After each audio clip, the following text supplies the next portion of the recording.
statement, and we'll go to some questions. Alrighty. Good to see everybody. Everybody's got nice tans down here in Florida. It's good. Kind of an exciting time of the year. You know, I always say that in our sport, there's kind of check marks along the year of where you're at, and this is obviously one of them when it comes to spring meetings, to know that summer's right around the corner. We're getting back with our players and getting ready to go for the fall. So like I said, it's good to see everybody. Sark, there's going to be a lot of talk about college football playoff. I know you're going to learn more about Yeah. it hopefully in the next couple of days. Do you have some sense of, like, here's what you've been in a couple, of what you think should maybe be the right number, or what are the things when you enter that conversation, when you enter those conversations that are sort of on your mind to learn or to maybe provide some feedback? Yeah, What those things should be like going forward? I think, I've lived this life going all the way back to the early 2000s, right? When I was an assistant coach at USC, and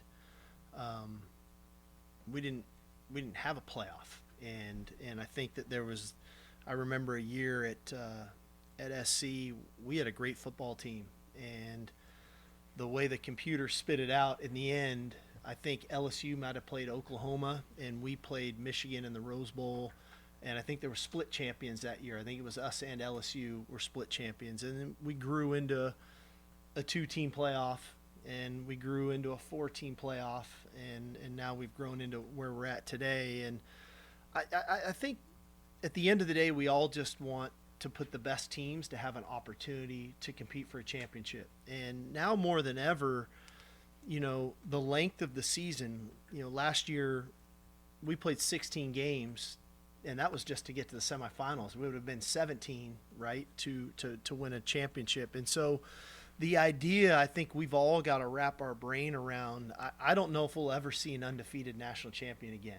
If we do, that's a really good team because it's just so difficult. And it's difficult, yes, because of the quality of the opponents you play, but it's so difficult to stay healthy that long. I mean, you're going to have teams in years like we had last year where you lose your starting quarterback, and how do you respond to your quarterback being down, or you lose both your left tackles? That happened to us last year, or your left tackle, then your right tackle, and do you have the depth to endure? And so I think you're going to see teams more and more now, 2 losses, 3 losses, maybe even 4 losses that get in, not very different than the NCAA baseball tournament of what that looks like. I looked at Vanderbilt, I think, as the number 1 seed. There was a point in the season they were 11-10, and now they're the number 1 seed in the baseball tournament. And so I don't know, and we kind of saw it in basketball this year with Florida and them winning the national title.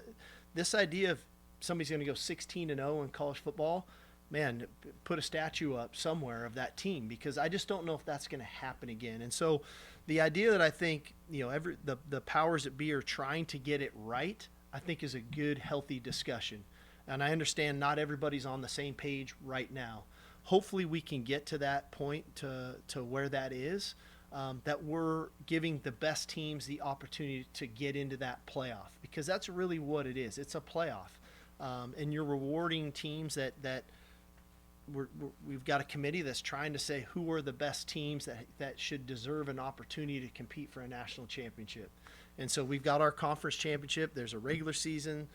We've had a playoff. We've had a championship game. What is that going to look like moving forward? Then there's the playoff. And so I don't know if I have all the answers. I'm excited to hear what are the talks, and where are we at.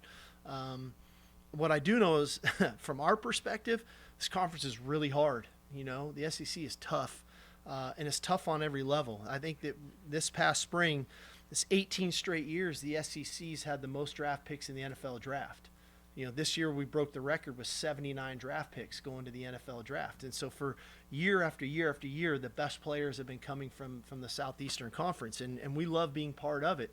But I surely don't want to punish our teams for playing quality opponents week in and week out, and then all of a sudden you look up and it's 2 years in a row the SEC hasn't had a team in the national championship game.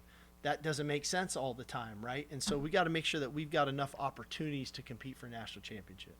On the championship weekend idea, play-in weekend, as somebody that played in the championship game last year, any Yeah. thoughts on whether this is a good idea, bad Well, I value the championship game weekend. Like I said, I've been in this conference. This is now going to be my 5th year. 3 as an assistant and now 2 as a head coach. And it means something to win an SEC championship. And anybody that tells you it's diminished, they're lying. It means a lot. It means a lot in our building, and I'm sure in everybody else's building, to those players. And so I think one of the challenges of that is, in a lot of other sports, they have a regular season champion and then they have a conference tournament champion. We don't have that in football. Last year we were a 7-1 team at the end of the regular season. I think Georgia was 6-2, and there was a few 6-2 teams. And then we played Georgia and we got beat, and Georgia was the conference champion last year. And so what is that going to look like moving forward? Are we just not going to have a conference champion? Or are we going to have a regular season champion and that's it? How is this all going to play out? But I also looked at it from our fans' perspective. That was a lot on our fans, to say, we're going to go to Atlanta and play a conference championship game. Then we had to play the first round of the playoffs, and then we had to go back to Atlanta for the Peach Bowl. Then we had to go to Dallas. And so you're putting a lot on fans to start to travel, different than in some of the other sports tournaments where they have, like this weekend in baseball, we got 4 teams coming to Austin that are all competing to get to a super regional and things of that nature. So I just think we've got to do a great job from a college football perspective to really look at it from every angle, and to say what's best for our sport, and to make sure that the quality of play is at the highest level, but also not taking it away from the student athletes, because they want to win a conference championship. The SEC, this is an amazing conference, and so to compete for one of those is incredible. But yet putting yourself in position to compete for a national championship is again a tremendous goal that all of us have going into every season. But I hope we don't lose that, because it does mean a lot. But again, we've got to be mindful of some of the other factors that this has. Everybody wants more teams. Everybody wants more games. TV wants more games. I get all that. But let's not lose sight of some of those things that we got into this sport for a long time ago that still mean a lot to a lot of us that are involved. Steve, do you feel like team coaches are pretty united in wanting one transfer portal window, and that being January? I don't know the exact timing of when that should be. I do think we're all in agreement that one transfer portal would be beneficial. Again, we're team builders. That's what we do, right? And it's hard to build a team when you've got 2 different portals and you're not sure who's on your team, who's coming, who's going, and you do your best to build a culture to where hopefully you can retain those players and bring in some good players. And again, we've all benefited from that. But I think if we can uniform that a little bit, at some point in spring, I think would be helpful. What that exact time is, I don't know yet. I do know from my perspective, for 2 years now, have been in the playoffs, the back-to-back years, that December portal window was brutal, where we had, I think, 9 guys go in and then 10 guys go in the next year while we were still playing in the college football playoffs. And that was very difficult. So I'm definitely an advocate for that portal being after the playoffs are done. But when in spring, when does that occur? I don't know yet. Is May better? I don't know, because you want to start building that team too, right? And May seems kind of late. Like I said, I think somewhere in spring is probably the right timing. What does that look like? Is that late January? Is that February? Is that March? I don't know. What does that exactly look like? And I haven't heard everybody's thoughts on that. And that's what these meetings are for, is to try to figure that out.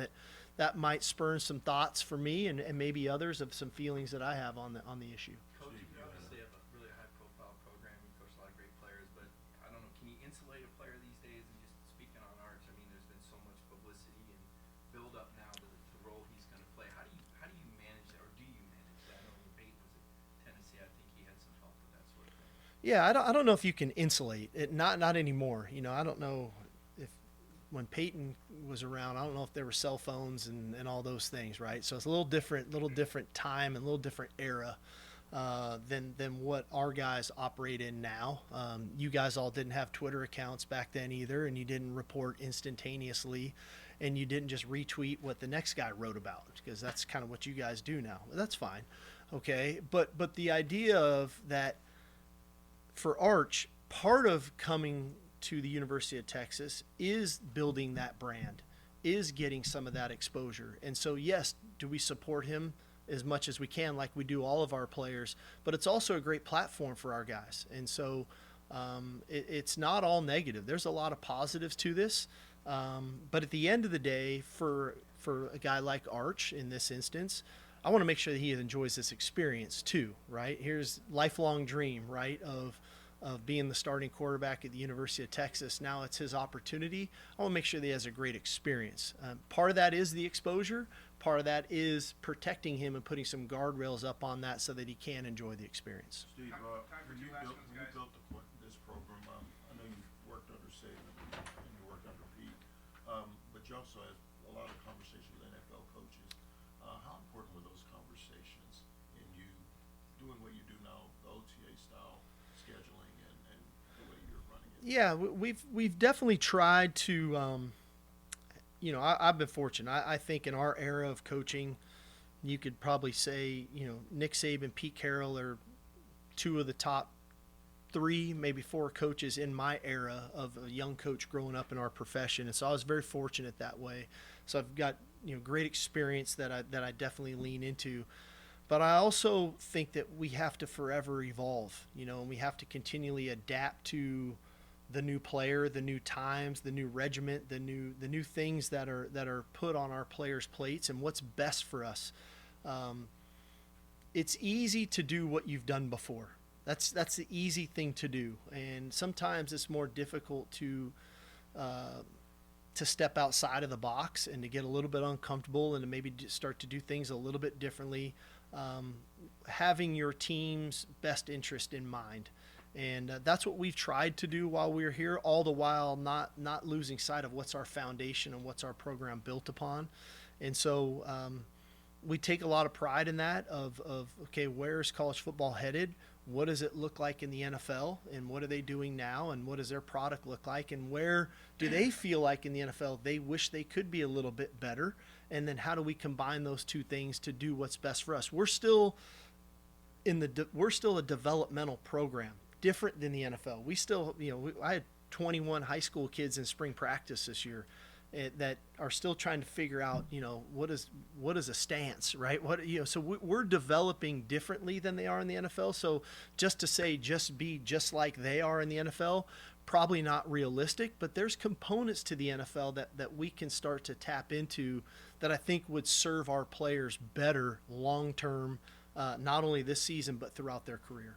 Building that developmental conversation, when you got the job, did you have a conversation with your staff, or Coughlin in particular, about you're going to develop offensive linemen out of high school? Because with as many holes as you had to plug or got good elite players you left, a lot of programs would have gone in the portal to do that. Yeah. You're bringing in more homegrown guys. How critical is that in that particular position group to develop? Yeah, I think it's important in that, we've recruited pretty good here the last 4 years, and not just the O-line, but a lot of positions, and other positions maybe not so well. And we've utilized the portal like a lot of schools have to fill needs. We haven't tried to build our roster through the portal. We've tried to fill needs in the portal, and we just haven't felt like we've had those needs at the offensive line. We've recruited it well. Coach Flood is a great teacher. He's a great coach. We've got good continuity in that room. We've got good leadership in that room.